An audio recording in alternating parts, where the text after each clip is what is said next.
మీరు ఎప్పుడన్నా ఎమిరేట్స్ వాడిది టాయిలెటరీస్ కిట్ చూస్తారా? ఇది బిజినెస్ క్లాస్లో పెడితే టాయిలెటరీస్ కిట్ ఇస్తాడు. చూడండి ఎంత పాష్గా ఉందో. దీని మీద కూడా ఏదో రాశాడబ్బా.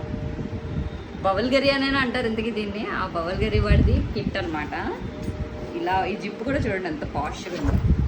ఓపెన్ చేస్తే ఓ ప్యాకెట్ టిష్యూలు ఉన్నాయి. ఓపెన్ చేస్తే తర్వాత చూద్దాం. ఇప్పుడు తీస్తే వేస్ట్ అయిపోతాయేమో. ఇయర్ ప్లగ్స్ అంట, పడుకునేటప్పుడు చెవిలో పెట్టుకోండి, ఏం వినపడమని చెప్తున్నాడు. ఇది యాక్చువల్లీ ఇందాక ఆయాసం కొద్దిగా ఓపెన్ చేస్తాను. ఇదేంటంటే డెంటల్ కిట్. ఓ బ్రష్,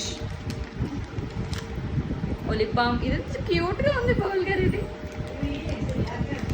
అలాగే ఇది కోల్గేట్. ఇది కూడా పాష్గా ఉంది. ఇది ఓపెన్ చేసి అప్పుడు పెట్టుకుంటే టూత్పేస్ట్ వస్తుంది అనమాట. అయిపోయి కదా. వెయిట్ ఇది మనకు సంబంధం లేదు. ఇది Gillette foam and this is a razor.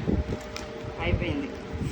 ఇదేమో బాడీ లోషన్. ఇది కూడా బౌల్ గరి. ఇదే బాగుంది పాష్గా. వాసన కూడా బాగుంది. కానీ కొంచెం ప్లాస్టిక్, చీప్ ప్లాస్టిక్లో అనుకోండి. It's okay, one time use కదా, అంతకంటే ఇప్పుడేమో.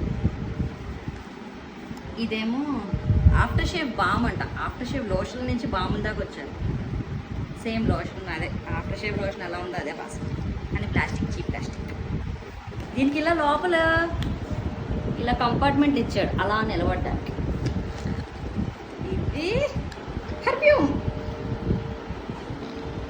కొట్టుకోవడానికి కాదు, రాసుకోవడానికి. బాగుంది ఇది కూడా. అలా జరిగిందనమాట.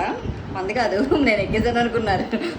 మా అన్న వాళ్ళ ఫ్రెండ్, వాడు అమెరికా వెళ్తే వాళ్ళ కంపెనీ వాళ్ళు తీసిన టికెట్ మీద పాపం వాడు మనకి గిఫ్ట్ ఇచ్చాడనమాట. అందులో ఒక్కొక్కళ్ళం పనిచేసుకున్నాం మేము. Okay, thank you, bye.